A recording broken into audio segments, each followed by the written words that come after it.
Buenos días, chicos. En esta oportunidad vamos a tener un cambio de tema. En realidad es como que se conecta lo que veníamos viendo de diagramas con esto que vamos a ver ahora, pero es un nuevo tema que se encadena, se engancha con esto que veníamos viendo recién y que retoma un par de conceptos que habíamos estado viendo ya bastante antes. En algún momento describimos que la producción de bienes o servicios podía ser de tipo artesanal o de tipo industrial. Lo que me quiero enfocar ahora es en algo que está relacionado con la producción de tipo industrial. Ocurre lo siguiente: uno tiende a pensar que para la producción de tipo industrial va a producir mucha cantidad. Claro, pero ese producir mucha cantidad, nosotros lo asociábamos a que como uno produce mucha cantidad, entonces tiende a producir mucha cantidad de productos todos iguales entre sí o lo más iguales posibles. Y justamente sobre eso quiero hablar. ¿Y esto con qué lo vamos a ejemplificar? ¿O quién es el que hizo aparecer este asunto de producir mucha cantidad, todo igual o lo más similar posible? ¿Quién hizo aparecer eso de una manera bien clara a lo largo de la historia? Fue un fabricante de autos. Esto no es por hacer publicidad, es histórico. Se llamó Henry Ford.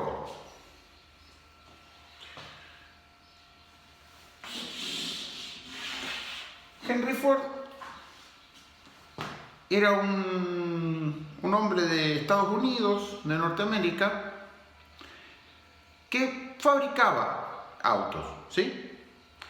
El asunto es que él desde muy joven andaba trabajando con el padre de él, con su padre. Entonces, cuando era joven, cuando tendría 13, 14, 15 años, él siempre había visto, iba con el padre a unos frigoríficos, a unos matarifes, donde él lo que notó era que en el techo había como una especie de guías, y esas guías llevaban como unos ganchos, y entonces venía cada media res, cada medio animal, ¿sí?, a la vaca cortada hacia lo largo, cuando la cuelgan y la cortan, la separan en dos partes, media res, ¿sí?, media y media. Dos medias reses hacen una vaca completa. Él lo que había notado era lo siguiente: que en vez de estar moviéndose cada uno de los carniceros para sacar alguna cosa, o en vez de un carnicero despostar absolutamente todo, él lo que había notado en ese frigorífico en particular al que había ido, que realmente no conozco cuál fue, había notado lo siguiente: que las medias reses las hacían pasar colgando en estos ganchos por esas guías y pasaban por delante de cada carnicero, cada uno de los despostadores, ¿sí? Despostar es la tarea por la cual se desarma la media res en los distintos cortes que tenemos. Eso depende de cada país, pero bueno, por ejemplo, no sé, los costeleteros para algún lado, para otra parte las paletas, para otra parte los pesetos, los lomos, bueno, los distintos cortes que constituyen, en los que se puede desmembrar una media res. Entonces él lo que notó era que circulaba la media res, pasaba delante de uno de los despostadores de uno de los carniceros, y ese sacaba con muchísima precisión y muchísima habilidad un corte determinado, track, y hacía deslizar la media res hacia el siguiente carnicero. Y venía otra media res y sacaba el mismo corte, y el mismo corte, y el mismo corte. Con lo cual el tipo era increíblemente hábil sacando un determinado corte de esa media res. Ahora esa media res pasaba a un despostador que estaba al lado de él, un poco más allá. Y ese despostador, lo que Ford había notado era que el despostador de al lado sacaba otro corte, y el siguiente otro corte, y el siguiente otro corte. Entonces, es como que la media res se movía a lo largo de toda esa línea de personas, y entraba por acá como una media res, y ya una vez terminado el paso por ese conjunto de esa línea de despostadores, ya quedaba desarmada en todos los cortes que se necesitaba desarmar esa media res. Entonces, cuando pasó el tiempo, esto afectó la forma en la que Ford iba a plantear cómo producir autos. Al principio, Ford producía los autos de una manera que era la que todas las otras fábricas lo hacían. ¿Qué se hacía? Se tenía una especie de estación de trabajo donde se montaba el chasis, o sea, la parte de la estructura del vehículo, se instalaba ruedas, al chasis se le agregaba las ruedas y el motor, arriba del motor se ponía la carrocería, arriba de la carrocería se ponían los asientos, después venía alguien que hacía las terminaciones, o alguien que ponía, por ejemplo, las puertas, o cualquiera de las otras partes, la capota. Todo eso era hecho en una estación de trabajo, o sea, en un lugar fijo. Y en ese lugar fijo trabajaban 3, 5 personas, más o menos, ¿sí? Esa es la primera forma en la que él producía. Otra cosa que voy haciendo notar, o sea que inicialmente, ¿sí? Henry Ford inicialmente inicia con 2 puntos. Y entonces acá es producción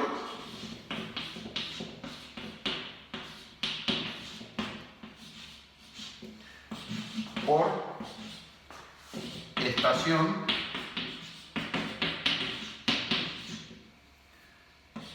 de trabajo. O sea que en esa estación de trabajo se producía todo un vehículo completo, ¿sí? Otra cosa, en la época en la que estamos hablando finales del siglo XIX, principios del siglo XX. O sea, vamos a suponer desde 1895 más o menos, 1897 hasta 1908 o 1910, ¿sí? Desde más o menos unos 10 años más o menos antes de la fundación de Kemu Kemu, del pueblo nuestro. Desde 1908 termina lo que les estoy describiendo y comienza más o menos cuando Ford comienza a intentar producir autos, allá por 1890 y pico, 1895, 1894, por ahí. ¿Qué hacían en esa época cuando necesitaban algunas piezas? Por ejemplo, tornillos. Bueno, pues lamento decirles que no es que uno iba a una ferretería y decía, dame una caja de tantos tornillos de tal clase. No había tal cosa. Eso lo tenía que resolver o un herrero o un tornero, y tenían que fabricar a medida esos tornillos. Otra cosa,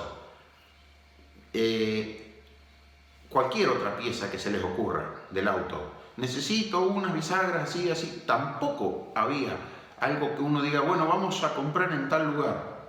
¿Está? Ninguna de las piezas que se requerían para fabricar un auto podían ser adquiridas ni en algún tipo de negocio, como si pensaran en una ferretería hoy en día, ni siquiera a un productor de eso. ¿Por qué? Porque los autos no existían.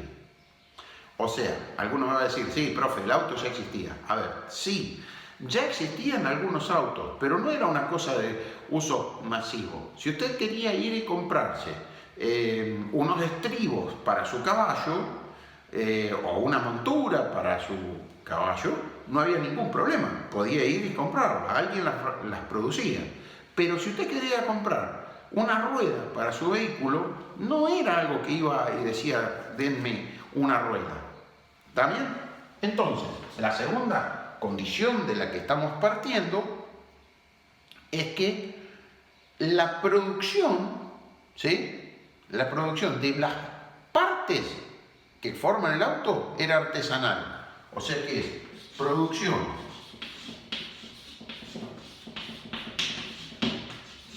artesanal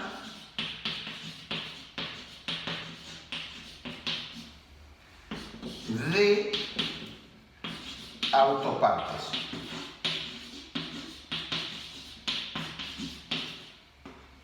¿Está? Fíjense una cosa, esto lo comento, no es que tenga que ver de manera directa, pero guarda alguna relación. Fíjense lo siguiente, para la época en la que yo estoy hablando, ¿sí? Hay un señor, Jim Dunlop, que es el responsable de inventar el neumático, o sea, la rueda que se puede inflar, ¿sí? Que todavía no había inventado el neumático. Entonces, una de las cuestiones es las ruedas y los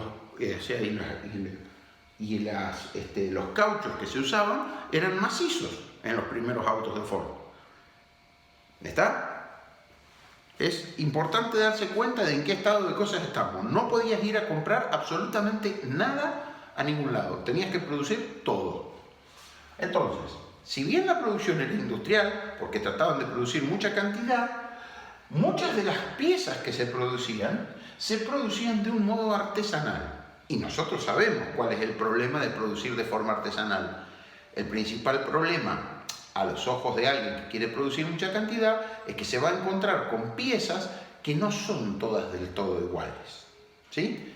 Entonces, producción por estación de trabajo. En una estación de trabajo se produce todo un auto. ¿Quiénes saben qué se hizo con ese auto? Los 4 o 5 que lo fabricaron. ¿Sí?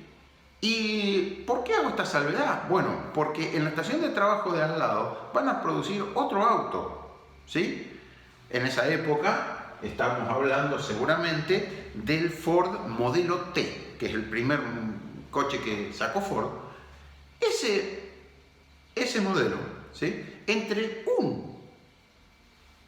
una unidad de Ford modelo T y otra unidad de Ford modelo T, resulta que no eran iguales.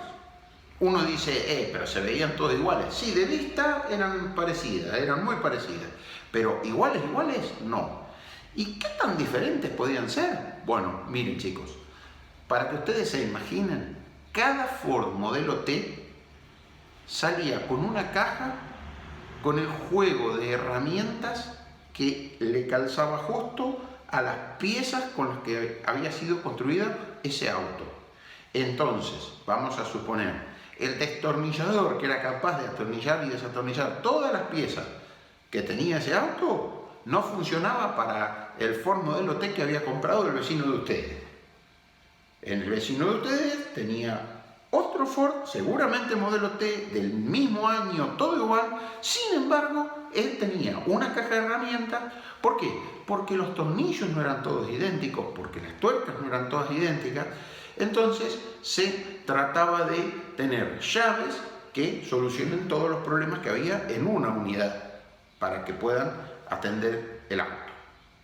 A ese punto, a ese extremo, era insegura la cosa. ¿Está?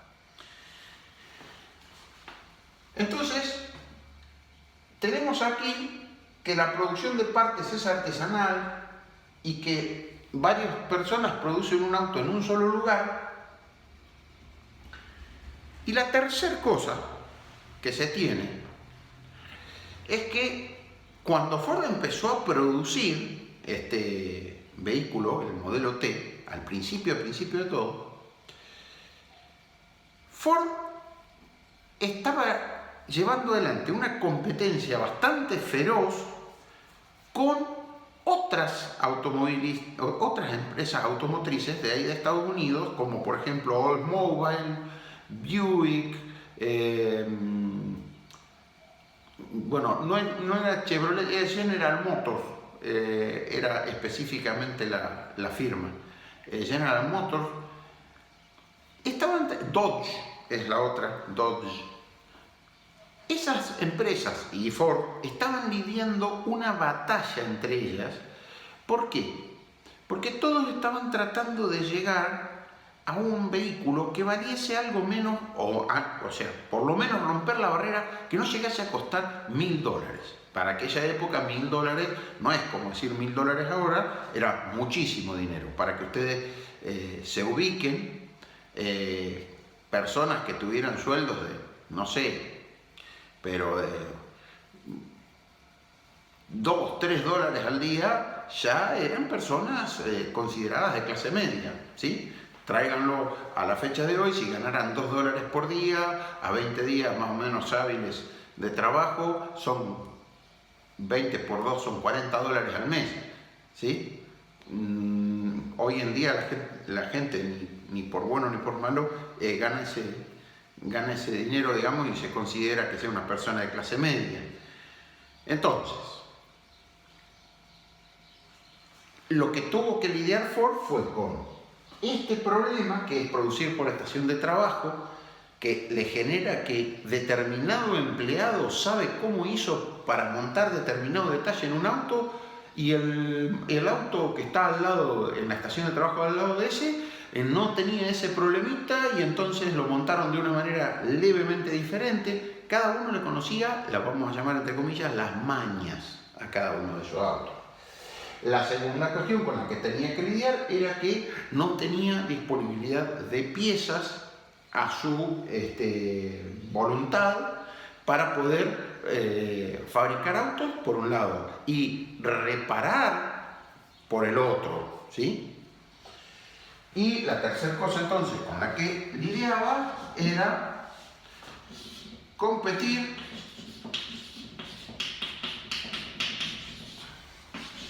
para bajar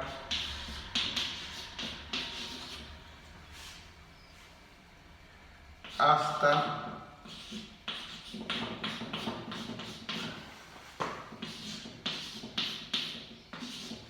$1000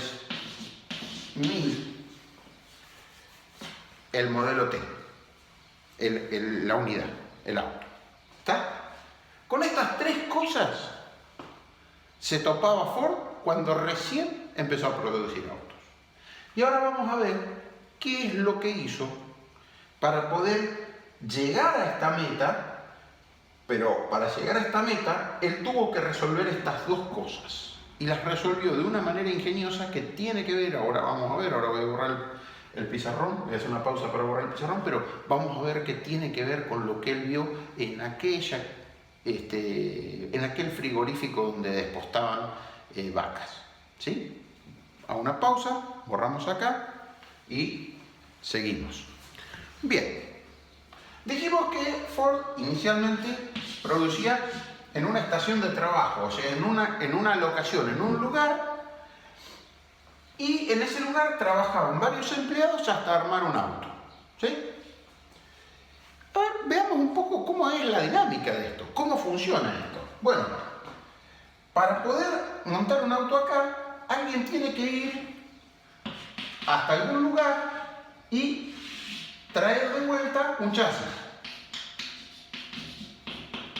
Porque no lo montan acá, lo tienen por acá. Por aquí hay una herrería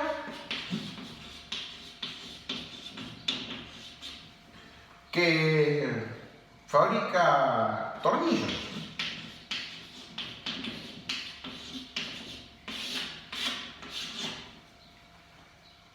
Y que continuamente me tiene que estar proveyendo tornillos acá. Entonces, un operario necesita más tornillos acá, tiene que ir hasta la herrería, ¿sí? Va hasta la herrería, vuelve con tornillos. Bueno, y todo así. Por acá habrá, por ejemplo, partes varias, y cuando digo partes varias me refiero a bisagras, otros tipos de bulones especiales, las puertas, no sé. Cada vez que se necesita una, viene el operario aquí le entregan la parte, vuelve para aquí y le instala. ¿Sí? Y así con todo. Para cada cosa, el operario sale, camina y vuelve con lo que precisa instalar. Sale, camina y vuelve con lo que precisa instalar. Y acá estamos fabricando nuestro Ford modelo T. Entonces, la primera cosa que notó Ford estuvo acá, en el tema de los tornillos, ¿sí? No fue lo único, pero fue donde más lo notó. ¿Y el tipo de qué se dio cuenta? El tipo se dio cuenta de que no podían fabricar de una manera prolija las cosas si cada uno de los herreros que había en esta herrería fabricaba los tornillos un poquito distintos, ¿sí? Ese es el primer problema que detectó Ford, así, importante, para poder hacer lo que les voy a explicar ahora. Porque para poder hacer esto que voy a explicar ahora, no se puede tener piezas o insumos que sean muy diferentes unos de otros, ¿sí? Lo notó acá, y esto que notó produjo que cambiara todo completa la forma de producir. ¿Está? ¿Qué hizo? Bueno, resulta que el planteo que se hizo Ford fue el siguiente. Dijo, cada vez que un operario tiene que ir a buscar una pieza y volver, pierde tiempo. Tiempo que no está afectado a la producción del auto, ¿sí? No pierdan de vista que estábamos hablando de bajar el costo del auto, ¿sí? No de reducirle el sueldo al empleado, sino de bajar los costos. Entonces, si un patrón le paga al empleado X dinero por hacer una tarea y una parte grande del horario en el que está trabajando ese operario tiene que estar yendo a buscar partes y cosas así, Ford lo que razonó es, pucha, si yo pudiera acomodar la planta de una manera que no tuvieran que caminar tanto para ir a buscar las partes, podría llegar a reducir los costos, sin necesidad de bajarle el sueldo a nadie, sin necesidad de hacer cosas raras, simplemente mejorando la eficiencia. Cuando se hace ese planteo en su cabeza, dice, pero ¿cómo voy a lograr esto? Y entonces ahí se acordó de lo que había visto en los frigoríficos.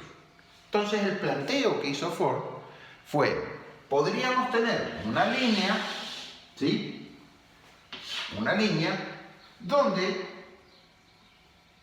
uno haga que el vehículo se vaya moviendo, ¿sí? Se vaya moviendo a lo largo de esta línea, ¿sí?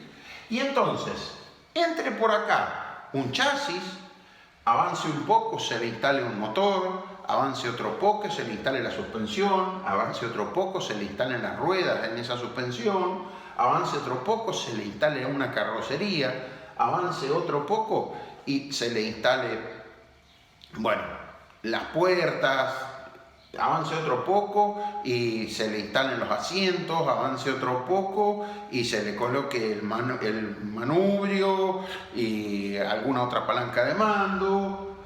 Así, finalmente, hasta que por la otra punta de esta línea salga un vehículo hecho.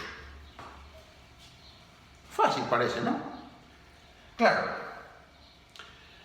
Para poder lograr una cosa así, Ford dijo, pero si no tengo ni tornillos que sean unos iguales al otro. Entonces, se le hizo necesario pensar en algo que son los estándares.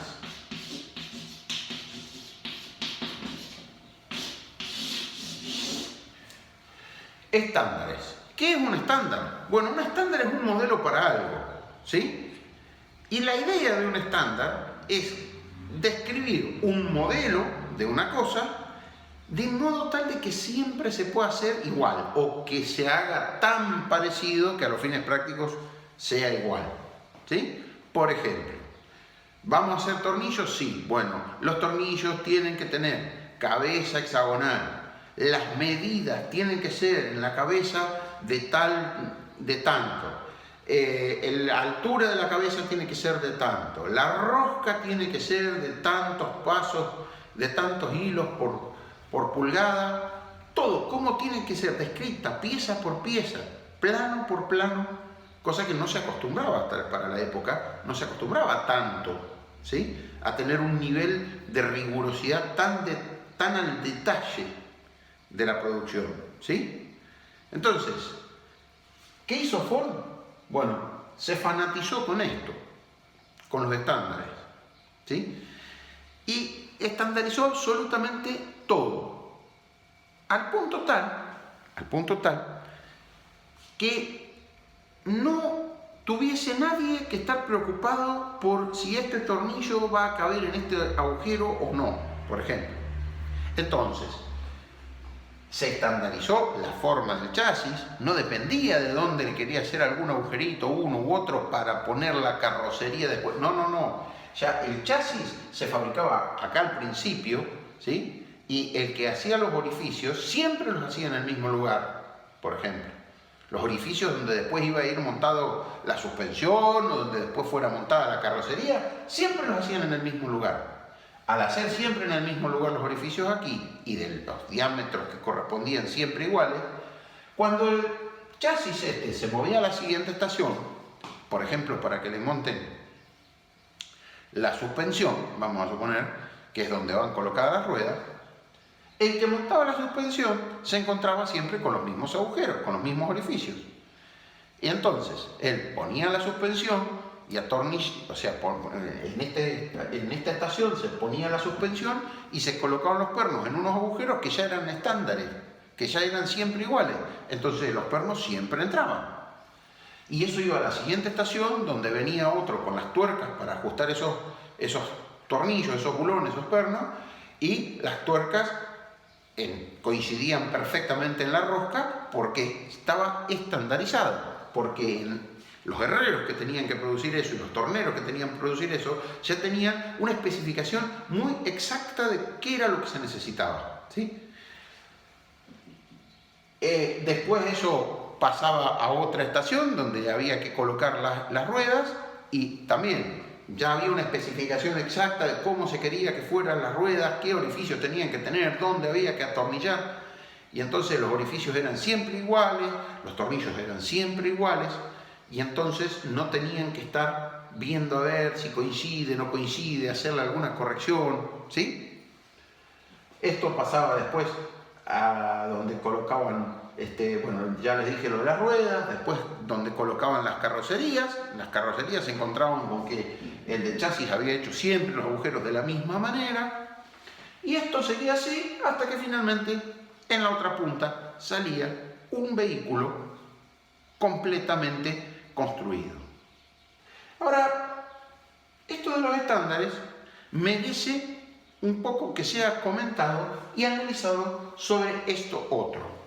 Esto otro que voy a representar acá ahora, van a ver que tiene un poquitito que ver con esto de los diagramas que estábamos viendo. Fíjense.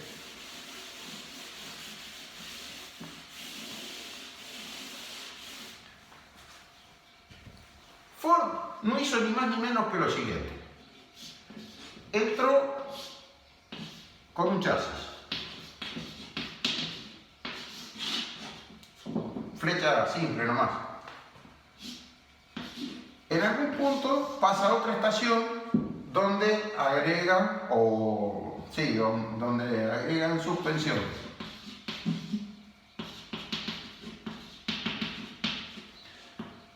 Después va a otro donde agregan las ruedas.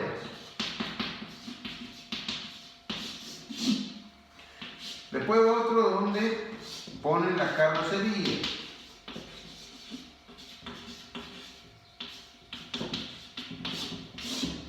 Bueno, acá no me alcanza el pizarrón para seguir para allá, podemos doblar. Después viene otro donde colocan los asientos.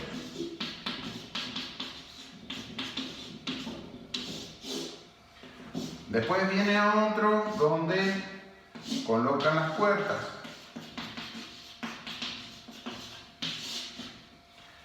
Y después viene otro donde colocan manubrio.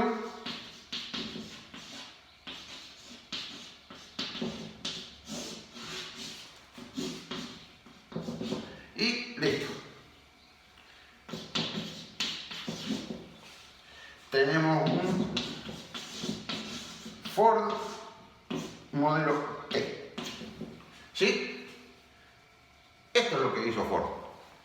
Así pensó Ford el proceso. Fíjense que yo ahora hice una especie, digamos, de diagrama muy simplificado, ¿sí? Pero se entra con un chasis, a ese chasis se le agrega la suspensión, ¿sí? El chasis se va para acá y le agregamos la suspensión. Este chasis con suspensión se va para acá y le agregamos las ruedas. Este chasis con suspensión y ruedas se va para acá y le agregamos la carrocería. Ya tenemos algo que se parece mucho a un auto. Este chasis con suspensión, ruedas y carrocería pasa a esta otra estación donde se le agregan los asientos. Y así sucesivamente. Así pensó Ford para ver de reducir los costos. ¿Qué es lo que él vio? O sea, ¿dónde él pensó que iba a reducir los costos? Porque al fin y al cabo, siempre tuvo que poner un chasis, siempre tuvo que poner una suspensión, siempre tuvo que poner las ruedas. Bueno, lo pensó en cómo iba a estar ubicado físicamente adentro de la fábrica. ¿Sí? ¿Por qué? Porque él antes tenía capaz que 1, 2, 3, 4, 5, 6, 7 puestos, 8 puestos, no sé, una cierta cantidad de lugares fijos donde en cada uno se producía un auto. Y él ahora le cambió la óptica a la cosa. Dijo, vamos a hacer una línea de producción donde pasa enganchado el chasis y en cada una de estas estaciones le vamos a hacer una operación nada más. ¿Sí? Y eso él lo llevó a un extremo. Miren, les voy a leer una cosa que existe en un libro que él dejó, que es una autobiografía de él. Dice así: el hombre que pone una pieza no la fija. El hombre que pone un perno no le coloca la tuerca. El hombre que coloca la tuerca no la enrosca. Todo está en movimiento en mi taller. Nadie tiene que moverse ni levantar nada. ¿Sí? Eso es de 1922, que es cuando él escribió una biografía de él, una autobiografía. Fíjense que la noción que él pasó a tener fue la siguiente. Él antes tenía que de cada puesto de estos había que desplazarse para ir a buscar esto, para ir a buscar lo otro. Él acá cambió radicalmente la forma de ver. ¿Por qué? Porque dijo, no, vamos a tener un operario acá, uno o dos, no sé, que sean expertos, que siempre hagan este trabajo de preparar el chasis con sus orificios, todo, pero bien, que sepan exactamente lo que tienen que hacer, ¿sí? Y una tarea que no sea muy compleja, al contrario, que sea la misma tarea y entonces la pueden repetir, pero con mucha pericia. ¿Y qué pasa cuando uno tiene que repetir una tarea más o menos sencilla? Muchas veces. En general lo que ocurre es que uno adquiere rápidamente mucha habilidad en hacer eso. Entonces tiende a cometer menos errores. Lo mismo ocurrió con el personal que ponía aquí para montar la suspensión, lo mismo con los que se encargaban de montar las ruedas, o la carrocería, o los asientos, las puertas, el manubrio, lo que fuese. Cada uno de los operarios que había acá, en vez de tener que saberse todo el auto completo y qué sé yo, ¿sí? Miren, acá no le hemos colocado algo fundamental a este auto. No le hemos colocado el motor, ya no lo vamos a corregir. ¿Sí? Chasis, motor lo vamos a poner acá.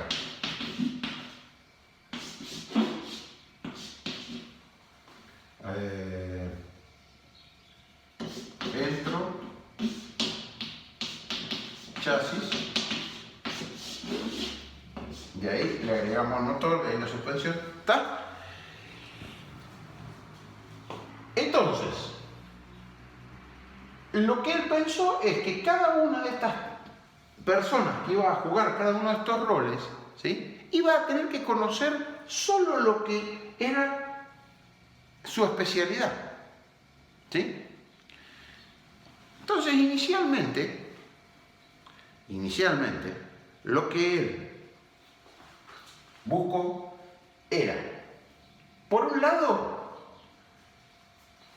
que la gente se tuviera que desplazar poco en la planta, que no se viera obligada a estar yendo y viniendo a buscar cosas. Con eso le bajó la cantidad de tiempo que la gente tenía que estar en tránsito y entonces ese tiempo lo podía aprovechar a estar haciendo autos. Esa es la primera mejora que se nota acá. La segunda mejora que se nota acá es que con piezas que son cada vez más perfectamente iguales unas con otras, estas personas que son muy habilidosas pueden cometer cada vez menos errores. Entonces, al haber cada vez menos errores, se aumenta nuevamente la eficiencia. Piensen en esto. Si ustedes tienen un error de producción en alguno de todos estos puntos, cuando llegan acá se encuentran con un problema de que han producido.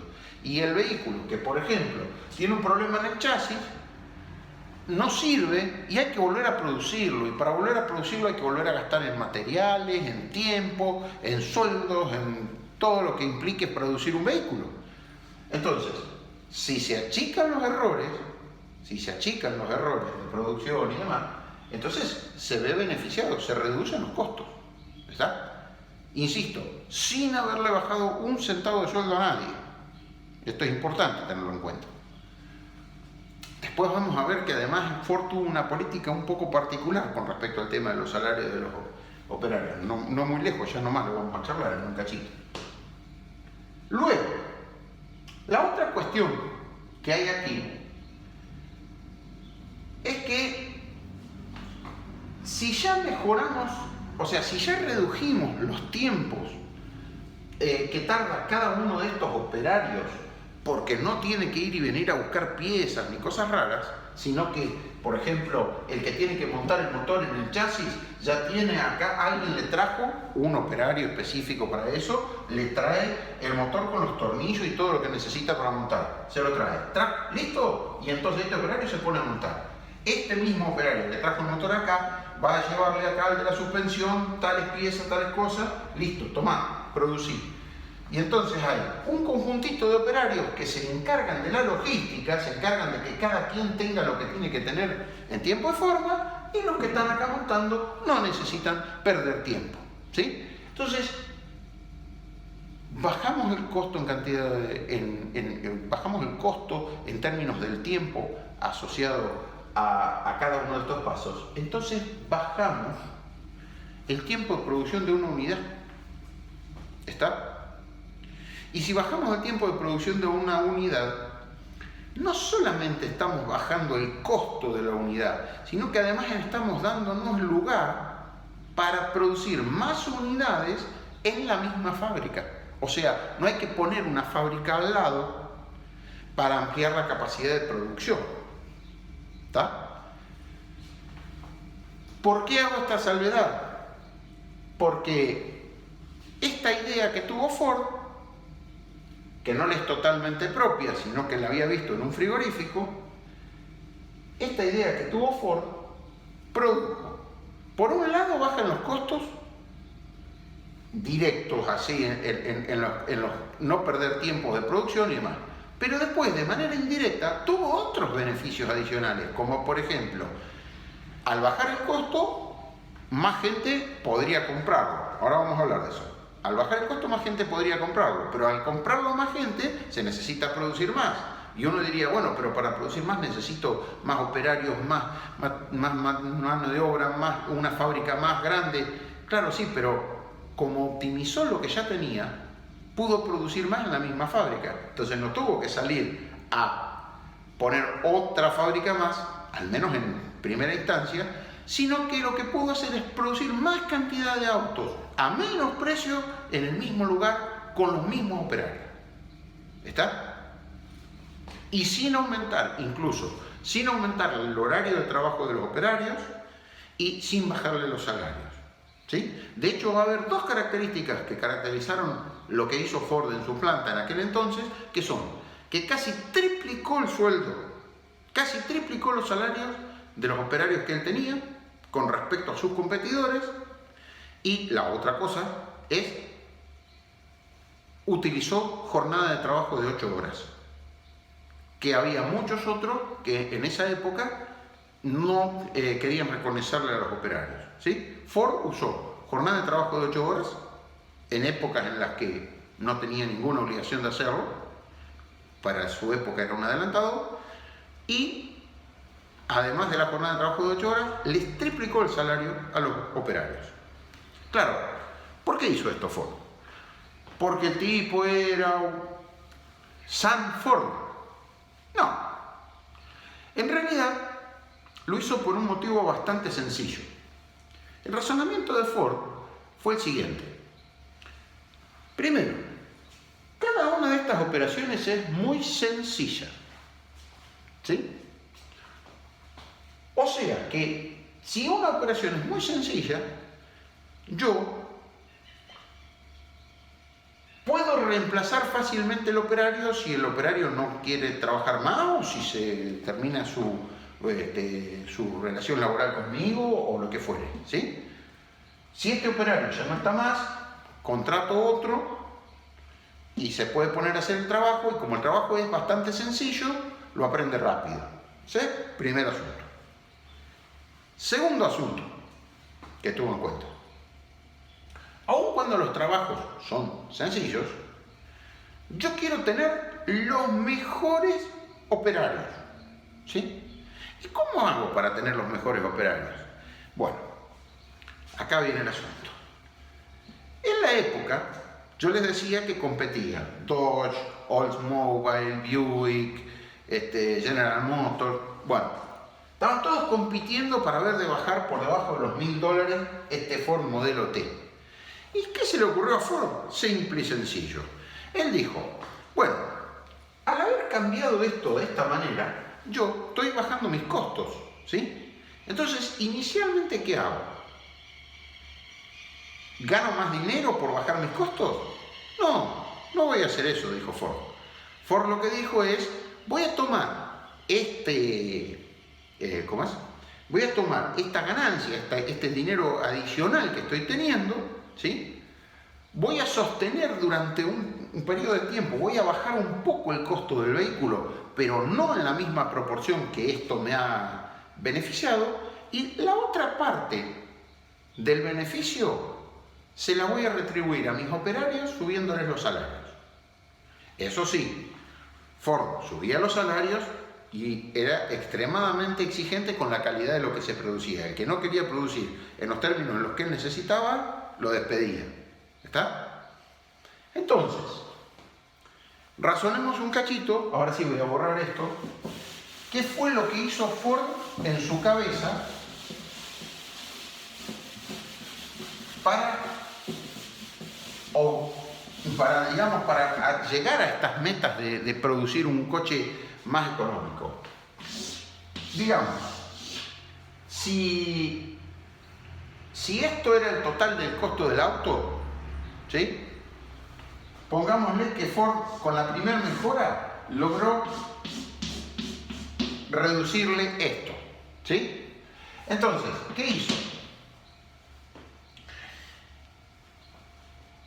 En vez de dejar el costo del auto en esto que queda acá y quedarse él en el bolsillo esta diferencia, lo que él dijo es, un pedazo de esta diferencia a los operarios, otro pedazo de esta diferencia al cliente. ¿Cómo es que se lo dio al cliente? Bueno, se lo dio bajándole un cachito, bajándole este cachito el costo del auto. Si valía, no sé, $1200 y lo bajó 200, en vez de bajárselo de 1200 a 1000, se lo bajó de 1200 a 1100. El cliente contento porque le bajaron el precio, el operario contento porque le subieron el salario. Operario que no cumplía, Ford lo despedía. ¿Sí? Ahora, este proceso, ¿sí? Ford lo volvió a a sostener durante un periodo de tiempo. Entonces, ¿qué fue lo que fue ocurriendo? Bueno, ocurrió lo siguiente. El precio del auto empezó a caer lentamente, sin que Ford necesitara perder nada. Lo único que hizo fue reinvertir de una manera inteligente, digamos, el beneficio que le traía su modificación en la forma de producir. Y entonces, a los operarios, cada vez que fue bajando el precio, les iba subiendo el sueldo de a poco. Y al cliente le iba bajando despacito el costo. ¿Sí? ¿Hasta cuándo? Bueno, por ejemplo, más o menos hasta que llegó a esa famosa meta de $1000. ¿Está? Para que ustedes entiendan, en esa época, un auto era algo que tenía alguien de clase alta. Ni siquiera, incluso mucha gente de clase alta no tenía un auto, ¿está? O sea que no era para cualquiera. Pero el punto es que conforme empezaron a hacer bajar esto y le encontró la vuelta al asunto, claro, les empezó a agarrar clientela a la competencia. Le empezó a robar, por decir de una manera figurada, clientes, ¿sí? A Dodge, a General Motors, a cualquiera de ellos, les empezó a robar clientes, ¿sí? Entonces, ¿qué pasaba? Más vendía, más se bajaban los costos. Más cantidad vendía, más se bajaban los costos, ¿sí? Y encima, aplicando este otro criterio, también se habían bajado los costos.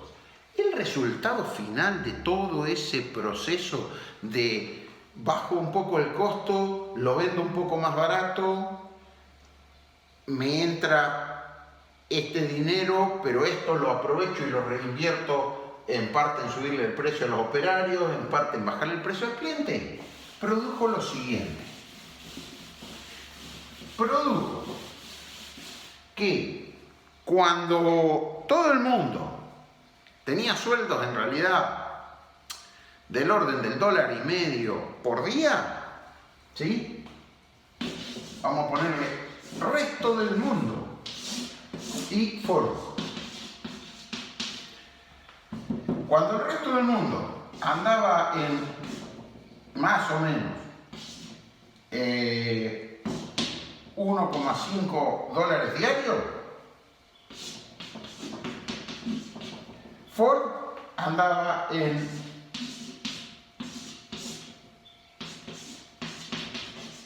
$5 diarios. ¿Está? Triplicó el sueldo del resto del mundo, del resto de las automotrices. Entonces, los operarios buenos de estas automotrices estaban todos interesados en trabajar para Ford. Y entonces Ford elegía qué operario quería que viniera. Yo, a mí me interesa este porque este es hábil haciendo tal cosa. A mí me interesa este porque este es hábil haciendo tal cosa. Este no me interesa. Búsquenme a tal de tal otra empresa y traten de convencerlo de que venga a trabajar con nosotros, a los talleres de ellos. Entonces, armó un plantel de personal de excelencia. ¿Qué ventajas tiene tener eso? Bueno, tener un plantel de personal de excelencia tiene como ventaja que nuevamente se reduce la cantidad de defectos de fabricación, y al reducir la cantidad de defectos de fabricación, naturalmente se reducen los costos, una vez más. Es como un círculo virtuoso de reducción de costos. ¿Está? Esto es una de las cuestiones. Fíjense que con $5 diarios, ¿sí?, son cerca de $100 mensuales, $100 mensuales de ingresos, que en aquel entonces era mucha plata, ¿sí? Era un muy buen ingreso.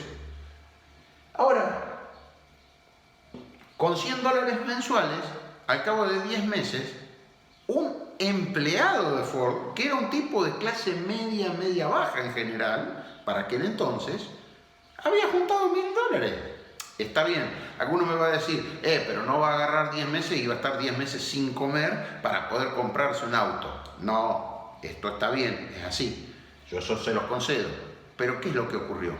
Igual ocurrió que progresivamente, como le fue quitando clientela a la competencia, cada vez produjo volúmenes más grandes de autos, cantidades más grandes de autos. Pero ¿hasta cuánto se llegó? Bueno, hubo una época, allá por no sé si 1920 o por ahí, que en todo el mundo, a nivel mundial, de cada 10 autos, no sé si eran 8 o 9, eran de Ford. O sea que prácticamente se comió toda la industria, ¿sí? ¿Y por qué es importante eso? ¿Qué impacto tuvo eso? Bueno, el impacto que tuvo eso es que el precio del modelo T no solamente bajó de $1000. Yo no me acuerdo ahora de memoria, se los voy a leer porque lo tengo anotado acá, pero esto es así. Fíjense, o sea, cambiar el modo de producción de entrada, que lo tengo anotado acá, bajaron el tiempo de producción entero de un Ford Modelo T de 12 horas y media a 1 hora y media, ¿sí? Bajaron de 12 horas y media a 1 hora y media el tiempo para producir el auto. Y después, una vez que pasaron la barrera de los $1000, en 1908 llegaron a $825. En 1914 llegaron a $490, rompieron la barrera de los $500. Y en 1924, que ya es cuando prácticamente está por salir de producción el modelo T y se va a comenzar a producir otros modelos como el modelo A, pero en ese momento, en 1924, había llegado a $290, ¿sí? O sea que $290 quiere decirse que si él no le hubiera subido más los salarios a los empleados, con 2 meses y medio, 3 meses de sueldo máximo, un operario podía comprar un auto de los que él mismo fabricaba, ¿sí? Entonces, hay dos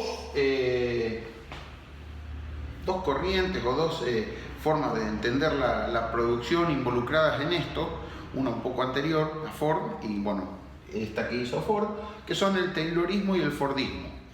Al fin y al cabo, estas dos corrientes, digamos, de pensamiento de cómo entender la producción de bienes y servicios, básicamente terminan teniendo puntos en común, ¿sí? ¿Qué es lo esencial de los puntos en común que tienen? Bueno, que se debe dividir un proceso general de una planta o de una industria, se debe dividir en un montón de procesos pequeños, como esas cajitas que yo les mostré al principio, donde entre el chasis le agregan el motor, le agregan esto, le agregan lo otro, cada una de esas pequeñas estaciones de trabajo. O sea, hay que tratar de dividir el problema grande, que sería, por ejemplo, producir un auto para el caso de Ford, en pequeñas tareas, ¿sí? Ese es uno de los puntos. El otro de los puntos es, para cada una de esas tareas hay que hacer un análisis de los tiempos y de cómo se puede optimizar al máximo cada una de esas tareas, de modo tal de que si yo optimizo cada uno de los pasos de producción, voy a haber optimizado al máximo en general lo que yo le pueda sacar a ese proceso productivo. O sea, voy a tratar de producir lo más perfectamente posible, tanto en calidad como desde el punto de vista de los tiempos que me requiere y de los costos que me requiere ese proceso, ¿sí? Hasta acá Ford la pegó bien, pero Ford terminó un poco fanatizado con esto de los estándares y debe hacerse un comentario que es no menor. Hay un punto donde hay una frase que dice que el cliente siempre tiene la razón. Y Ford, en su frenesí, en su fanatismo por estandarizar la producción, cometió un error que le costó pero muy caro, que fue el siguiente. Resulta que el Ford Modelo T se producía con la carrocería en 3 o 4 colores, no me acuerdo ahora de memoria todos, pero creo que en verde, en rojo, en negro y me parece que en azul. En 3 o 4 colores, no era una gran diversidad, pero bueno, había de dónde elegir. Hasta que un día en su afán por estandarizar todo, Ford decidió que no iba a producir más en varios colores y que el cliente, entre comillas dicho por el mismo Ford, iba a poder elegir el color que él quisiera siempre y cuando quisiera color negro. Y ese es el motivo por el cual la mayoría de los Ford Modelo T resultaron de color negro. Claro, en esa situación, digamos, donde Ford vendía 9 de cada 10 autos del planeta, Ford era un tipo sumamente poderoso. Pero esa decisión, aparentemente inocente, le costó muy caro. ¿Por qué? Porque hubo un señor que se llamó Alfred Sloan.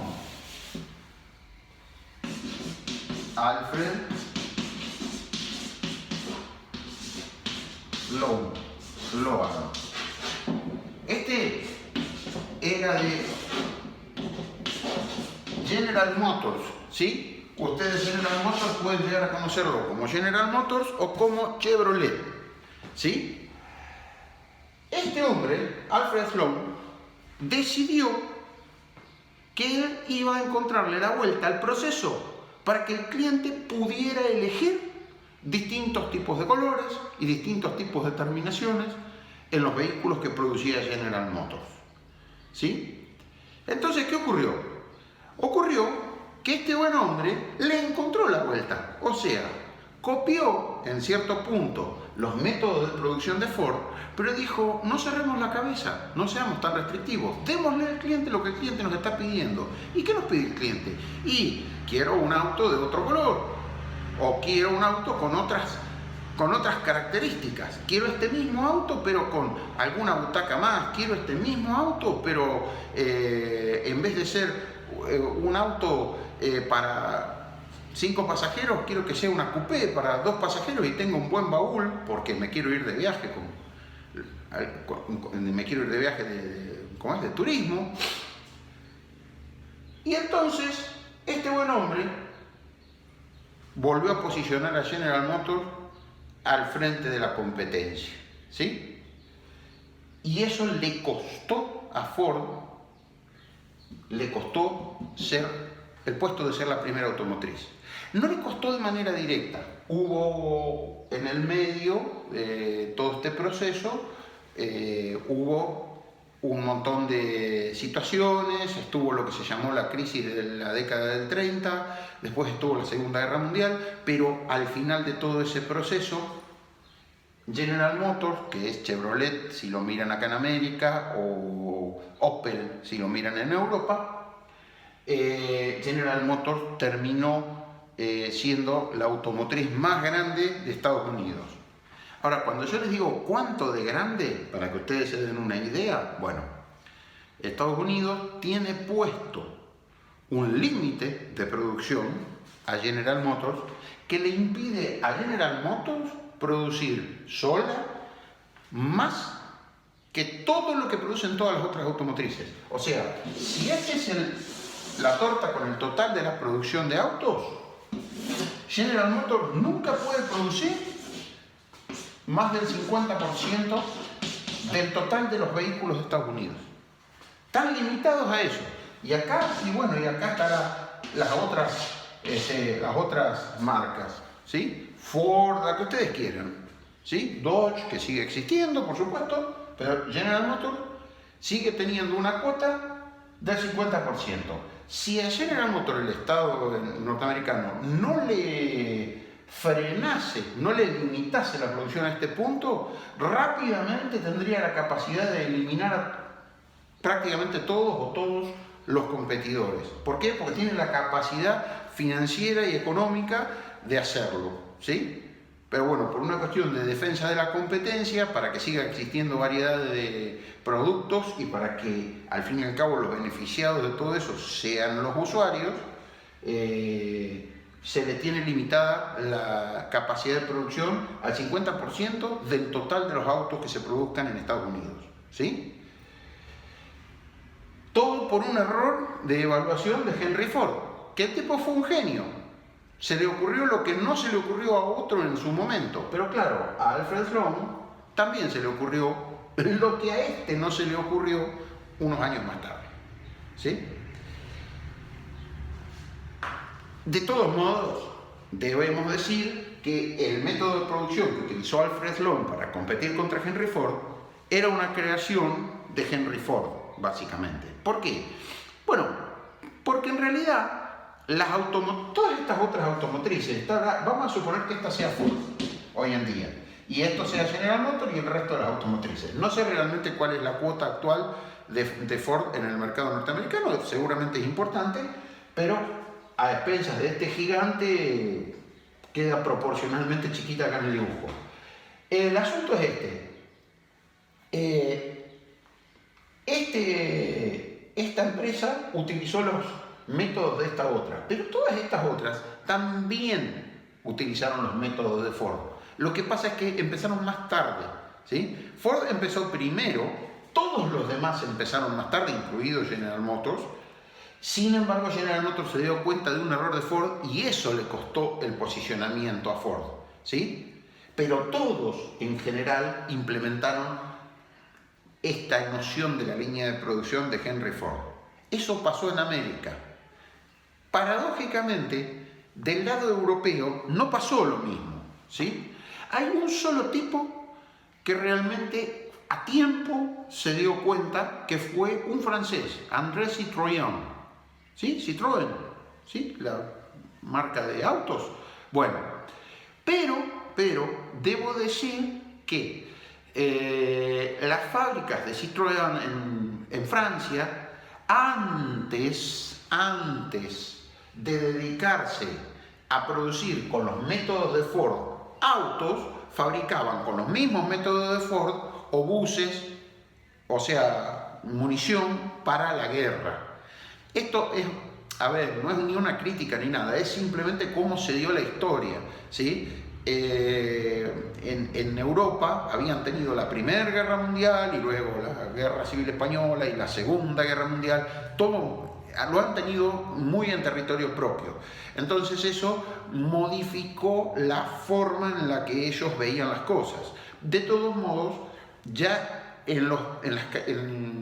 para producir municiones de tipo militar, Citroën utilizaba un sistema de línea de montaje al igual que el que había diseñado Ford. ¿Por qué? Bueno, porque se daban cuenta de que ellos tenían que producir a velocidades muy altas, en cantidades muy grandes, y que esto que había inventado Ford realmente era eficiente para producir en esas condiciones.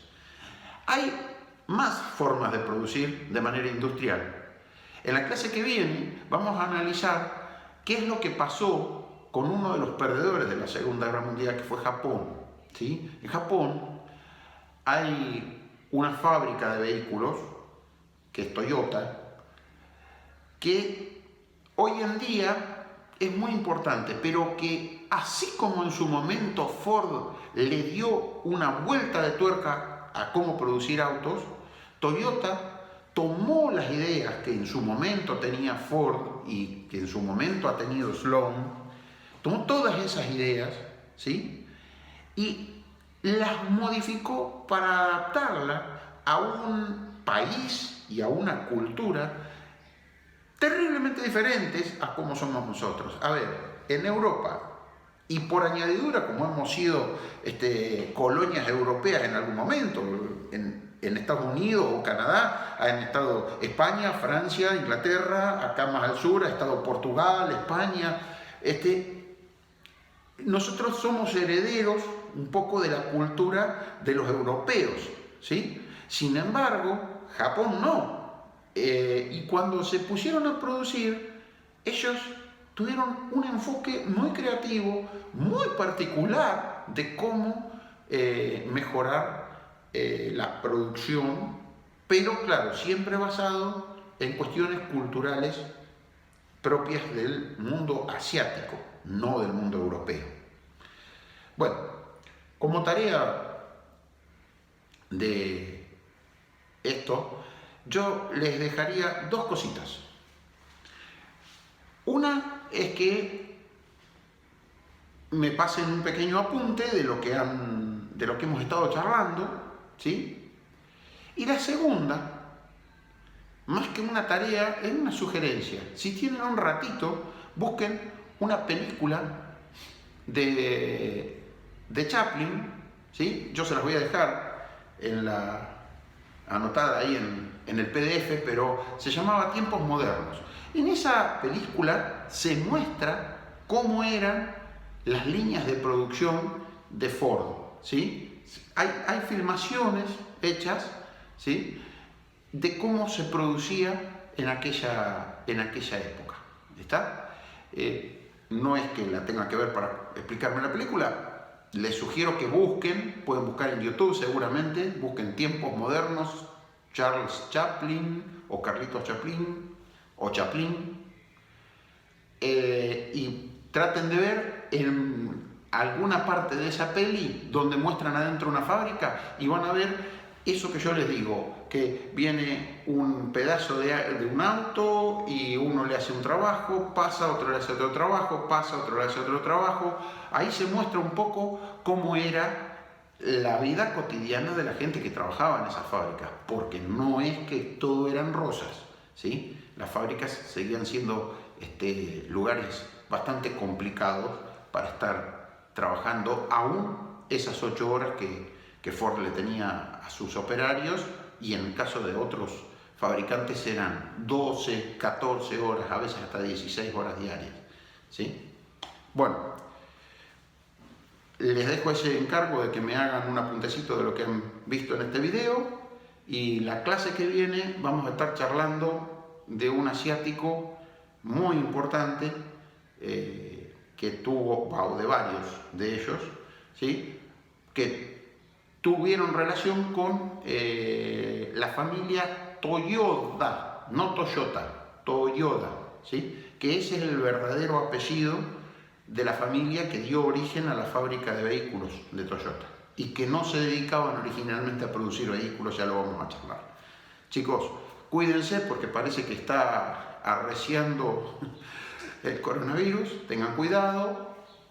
No es cuestión de asustarse, es cuestión de protegerse, usar barbijo, lavarse las manos con jabón, utilizar el alcohol en gel, todo tipo de medidas precautorias que puedan tomar van a ser cosas que van a permitir que, que estén correctamente protegidos ustedes y sus familiares. Nos vemos en la próxima clase, ¿eh? Chau, chau.